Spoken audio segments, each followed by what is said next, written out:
चतुर्दास जी श्री कील देवाचार्य जी के शिष्य थे, नाभाजी के गुरु भाई।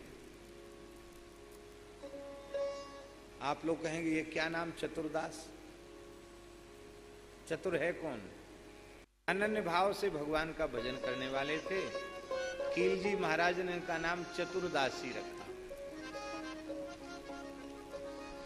एक बार श्री कील देवाचार्य जी महाराज की आज्ञा से श्री चतुर्दासी महाराज तीर्थाटन के लिए गए, विचरण करने के लिए गए। तो एक गांव था, उस गांव में एक वृक्ष के नीचे वे ठहर गए। गांव के लोगों ने आकर कहा, महाराज आप तो बहुत गलत जगह ठहर गए, आपने अपना धूना गलत जगह चैतन्य कर दिया, अपना चिपिया कमंडल बहुत गलत जगह रख दिया, आसन बहुत गलत जगह रख दिया। क्यों? बोले महाराज इस वृक्ष पर भयंकर प्रबल प्रेत का निवास है। यहाँ दिन में जाने से लोग घबराते हैं, तो आप रात को संध्या के समय आपने आसन लगा लिया, आपकी खैर नहीं है। ये तो पूरे गांव को कष्ट देने वाला है, सबको पीड़ा पहुंचाता है। कभी भैंसा बन जाता, कभी सिंह बन जाता है, कभी हाथी बन जाता। न जाने कितने लोगों को इस प्रेत ने मार डाला ऐसे रूप धारण करके। तो चतुर्दास जी ने कहा कि देखो भाई ऐसा है, हमारे साधुओं का नियम है, जहाँ एक बार आसन रख देते हैं, अपनी चिपिया गाड़ देते हैं जहाँ एक बार, वहाँ से फिर अब उठते नहीं। अब रात का समय है, रात्रि में हम कहीं जाते जाते हैं नहीं। अब जहाँ हमारे ठाकुर जी विराज गए, जहाँ हम बैठ गए वहाँ बैठ गए। हमारा कोई प्रेत से कोई विरोध तो है नहीं, हमारी कोई उससे द्वेष तो है नहीं। तो जब हम उसका कुछ बिगाड़ते ही नहीं तो वो हमारा क्या बिगाड़ेगा। और हम भी, वो इतने दिन से रह रहा है, एक रात हम भी यहाँ रह जाएंगे तो क्या है, उसकी क्या हानि है उसमें। इसलिए अब तो हमारा जहाँ आसन लग गया वहाँ से हम उठेंगे नहीं। बोले हम उठेंगे तो फिर इस गांव में नहीं रुकेंगे, फिर हम चले जाएंगे। और रात्रि में हम चलते नहीं।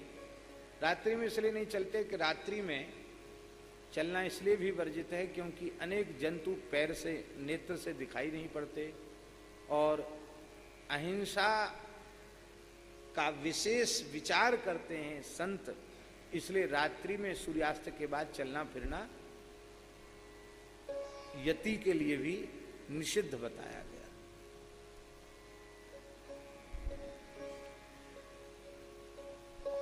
बोले अब तो यहीं रहेंगे।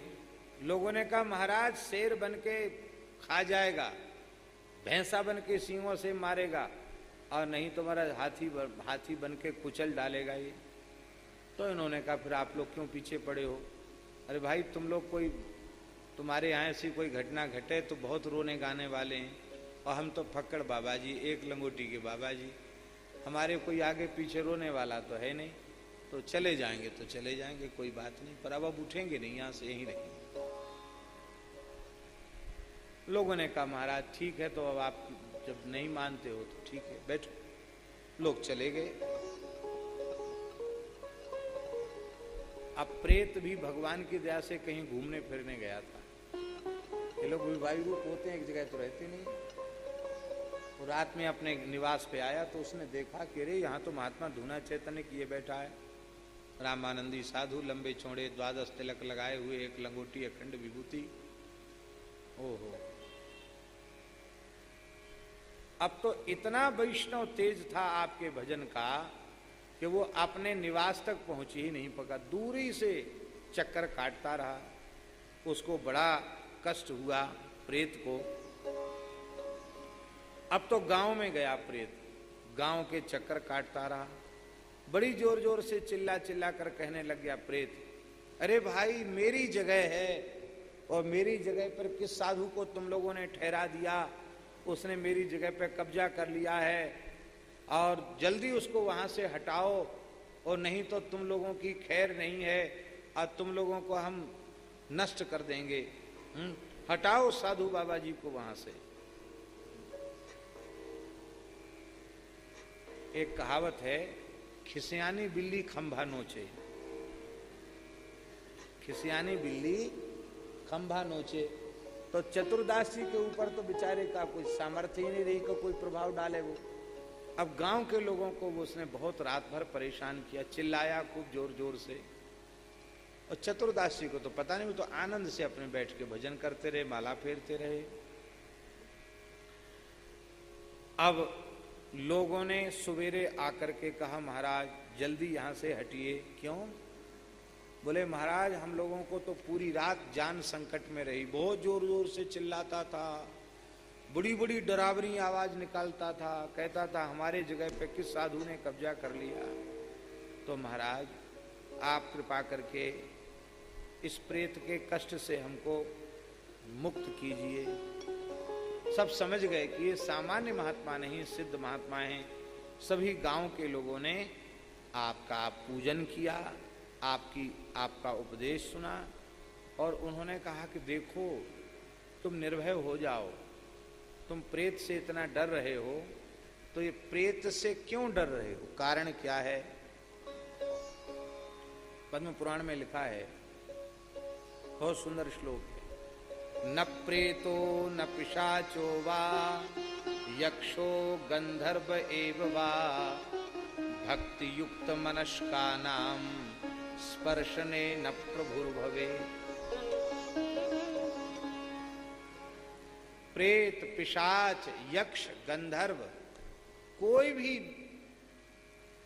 उस व्यक्ति को छू नहीं सकता जो वैष्णव है, जो भगवान का भक्त है, जिसके मस्तक पर ऊर्ध्वपुंड है, गले में तुलसी है, उसको नहीं छू सकता। भक्ति युक्त मनस्का नाम स्पर्शने न प्रभुर्भवे। तो ऐसा करो, तुम सब लोग अब तक विमुख हो, तुम सब भगवान के भक्त बन जाओ। भक्त बन जाओ तो ये प्रेत तुम्हारा क्या बिगाड़। अब देखो हमको देख लो, हमारा कुछ बिगाड़ा?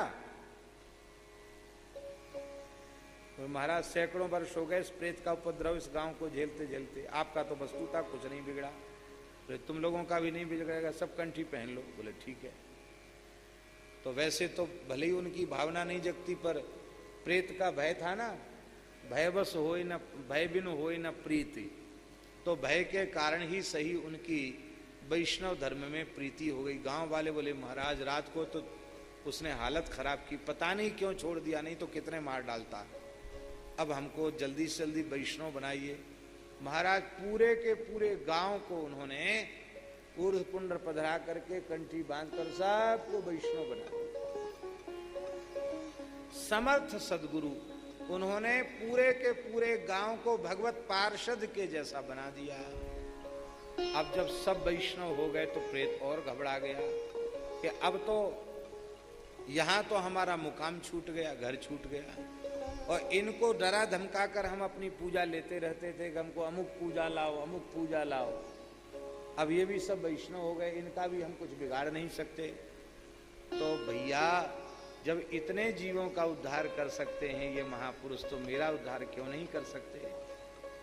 तो महाराज सब दीक्षा ले चुके थे और दीक्षा के बाद दीक्षांत तो उपदेश वैष्णव धर्म का कर रहे थे श्री चतुर्दास जी महाराज के। इसी बीच में वो प्रेत आ गया,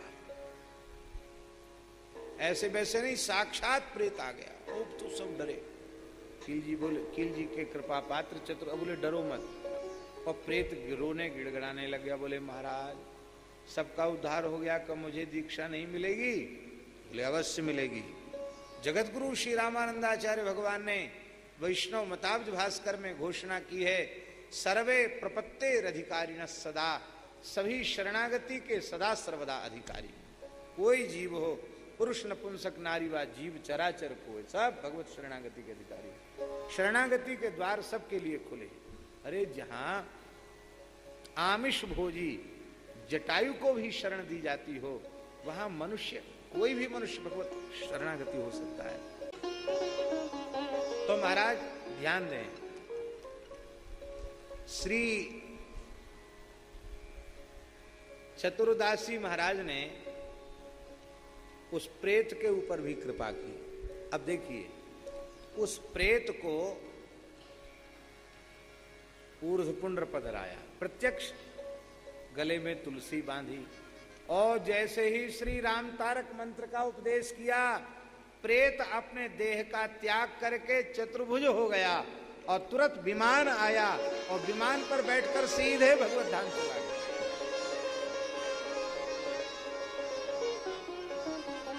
एक कहावत है, चमत्कार को नमस्कार है। तो अभी तक तो गांव के लोग वो प्रेत के डर के मारे वैष्णव हुए थे। अब जब उन्होंने देखा कि हमारे आंखों के सामने प्रेत मुक्त होकर विमान में बैठकर भगवत धाम चला गया, अब तो वे सब अनन्य निष्ठावान हो गए कि अब जब तक जीवित रहेंगे तब तक प्रतिज्ञा पूर्वक वैष्णव धर्म का पालन करेंगे। अब तो गांव के लोगों ने कहा, महाराज जी अब हम नहीं जाने देंगे आपको, आप तो यहीं कुछ दिन रह करके आप हम लोगों को भक्ति प्रदान कीजिए। तो पूरा का पूरा क्षेत्र आपने भगवत पार्षद बना दिया। ऐसे परम पार्षद शिष्य प्रगट, ऐसे लगता मानो जीव जगत के उद्धार के लिए भगवत पार्षद ही कील देवाचार्य जी के शिष्य के रूप में आए। एक बार भयंकर आग लग गई।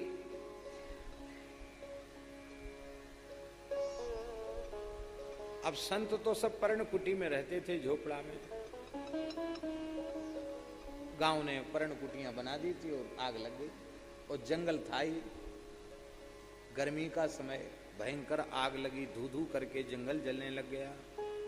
लोग तो सुरक्षित स्थान में भाग गए, पर चतुर्दासी माला लेकर जप कर रहे थे तो वे उठे नहीं, क्योंकि उनकी शरीर में अहमता ममता थी नहीं।